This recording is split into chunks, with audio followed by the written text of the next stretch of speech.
Tout le monde qui constatait la croissance. Je peux parler?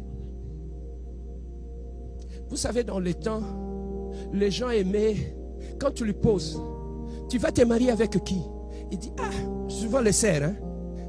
Moi, mon mari doit être comme le frère il est. Quand il parle en langue, quand il vibre dans la prière, le frère il est, oh, pasteur, que Dieu me donne un mari comme le frère il est. Vous savez, dans les temps, nos sœurs aimaient beaucoup de hommes. Ça, je l'ai vu à Kinshasa, nos sœurs. Il y en a d'autres. Maintenant, à l'église, les sœurs ils se sont choisis des catégories. Hein. Il y a une autre sœur, elle aime toujours le prophète. Oh, moi j'aime le prophète. Une autre sœur, moi j'aime les évangélistes. Tu vas trouver une autre sœur, moi j'aime les apôtres. Bien aimé, dans les temps, c'était une référence. C'était une référence d'épouser un homme qui prie, qui vibre en langue, qui parle en langue.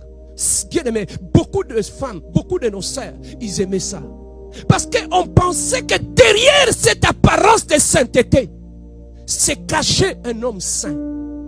Mais bien aimé dans le Seigneur, quand nos sœurs ont commencé à épouser ces hommes qu'on voyait devant, qui parlaient en langue, qui dirigeaient la prière, qui s'enflammaient dans la prière, lorsque nos sœurs ont commis le rêve de commencer à les épouser, ils les ont amenés à la maison. C'est là que nos sœurs se sont rendues compte que les frères que je vois devant là, ce n'est pas les mêmes qui est ici à la maison.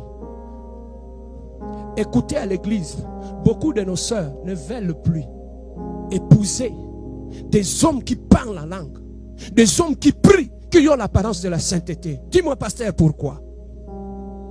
Bien aimé, il y a beaucoup de gens qui peuvent vivre en paix et bien. Des hommes de prière, ceux qui parlent la langue, va lire, papa. Tu auras froid au dos. Une autre femme a écrit, dit, pasteur, mon mari est pasteur, il prie pour les gens. Il n'écoute personne à part Dieu. Il dit, pasteur, je suis en instance de divorce avec mon mari, le pasteur. La famille l'a supplié. Je l'ai supplié, mon mari. Il ne veut rien savoir. À l'église, il prêche. Il impose les mains aux gens.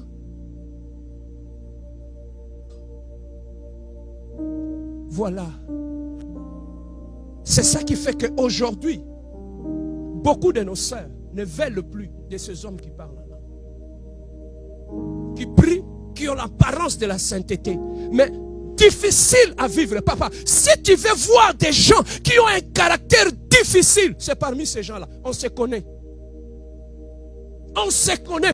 Ceci, tu es cela. Maintenant, Jésus retourne vers ses disciples. Il dit, vous qui vivez avec moi, qui mangez avec moi, qu'est-ce que vous dites de moi? Yaya, écoute maintenant.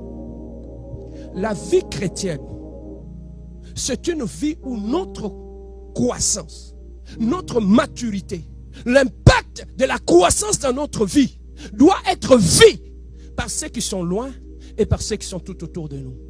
Il n'y a pas une vie chrétienne glorieuse sans que tous ceux qui sont tout autour de toi puissent les constater. Papa, quand tu es un enfant de Dieu, dis-moi, pasteur, parle. Tu me permets de te le dire? Bien-aimé dans le Seigneur, quand tu es un enfant de Dieu, apprends à demander aux autres ce qu'ils pensent de toi.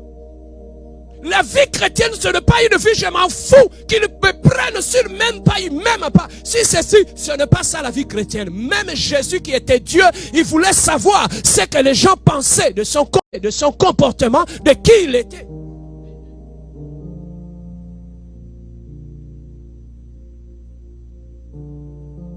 Alors, la vie chrétienne, bien-aimée, ceux qui sont en dehors, dans ton lieu de travail, doivent constater quelque chose de différent en toi. Ceux qui sont dans ta famille doivent constater quelque chose de différent en toi. Il y a des gens, de ceux que vous appelez les prophètes, les ceci, les cela, papa. Des fois, quand tu les sors de la chair, c'est un monstre. Il peut prier en langue. Il peut prêcher. Il peut conduire la prière. Tu sens la présence de Dieu. Mais quand tu le fais quitter de là, incapable de donner l'affection à sa femme. Lorsqu'il adore le Dieu de mon âme, le Dieu de mon esprit, mais incapable de dire à sa femme, je t'aime. Beaucoup sont surpris et sont choqués, bien-aimés dans le Seigneur, vis-à-vis de ces gens-là. Pourquoi? Parce qu'ils ne comprennent pas cette notion. Dieu agrée d'abord l'homme avant d'agréer ce que tu fais pour Dieu. Aujourd'hui, nous mettons plus l'accent sur ce que nous faisons pour Dieu, mais nous oublions nous-mêmes. Papa, ne te trompe pas. Tout ce qui brille n'est pas de l'or. Il y a des hommes qui prient, qui prêchent bien, qui parlent en langue. Quand ils prêchent, comme le pasteur, tu te dis, je suis béni quand j'écoute cet homme. Frère, moi je l'ai dit.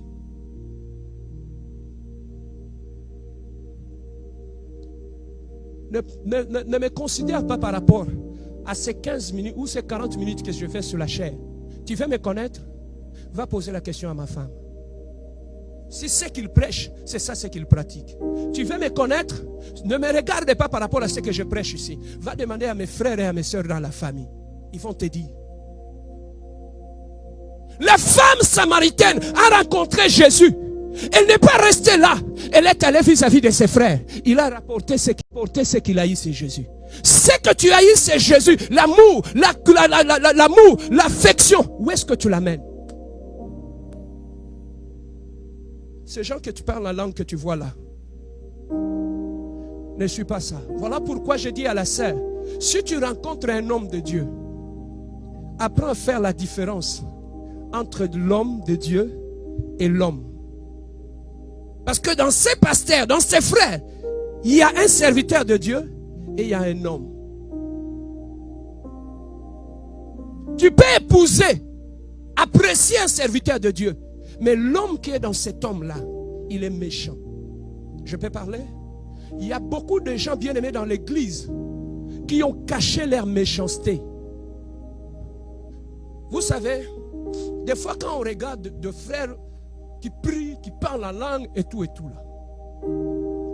Des fois on dit que lui il est dur de caractère. Hein? C'est quelqu'un de discipliné. C'est quelqu'un dur de caractère, c'est bien.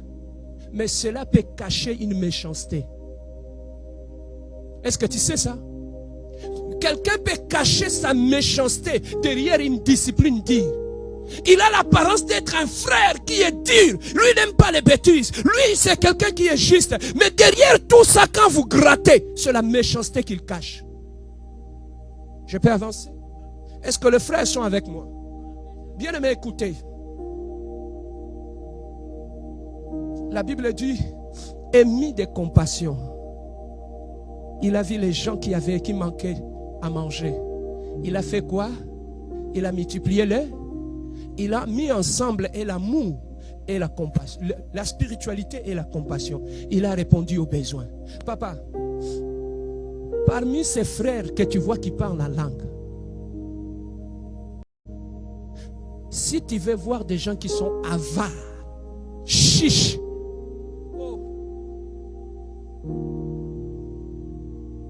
papa, parmi ces frères-là que tu vois, ils vibrent en prière. Il peut te donner sa prière, mais il ne peut pas mettre la main dans la poche pour t'aider. Ils ont la main qui sont fermées. Mais je vais donner un conseil. Bien-aimé dans le Seigneur, l'abondance ne vient pas par la prière. L'abondance vient par les donner. Quand tu donnes aux autres, c'est là que tu ouvres tes portes de bénédiction. Il n'y a aucune prière qui te rendra riche. La prospérité répond à un principe. Quand tu fermes ta main, tu fermes tes finances. N'as-tu pas vu quelqu'un qui ne prie pas comme toi? Mais il est béni, ses voies sont ouvertes. Mais tu vas trouver que quelqu'un qui parle la langue, qui prie beaucoup, est béni, ses voies sont ouvertes. Mais tu vas trouver que quelqu'un qui parle la langue, qui prie beaucoup, il a une sécheresse dans sa vie impossible. Pourquoi? Parce qu'il a une main fermée.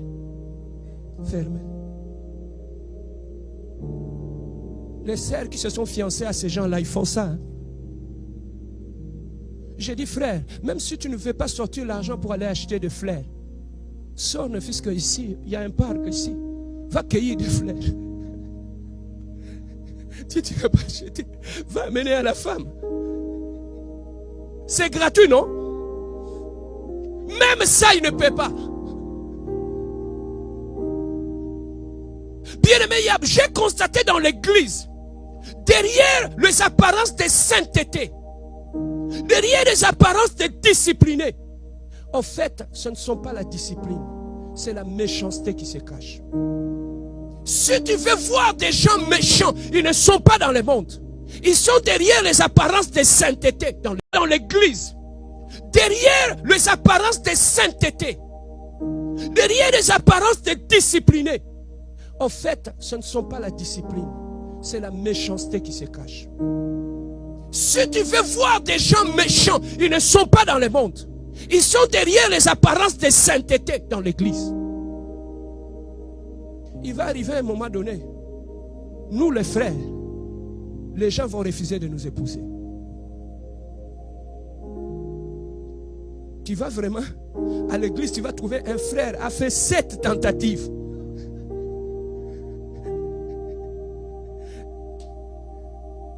Ça a échoué. Échec tiré. Ah, pasteur, ça ne marche pas. Parce que tu as 12. On est en train de me frapper les 12. Bien-aimé dans le Seigneur,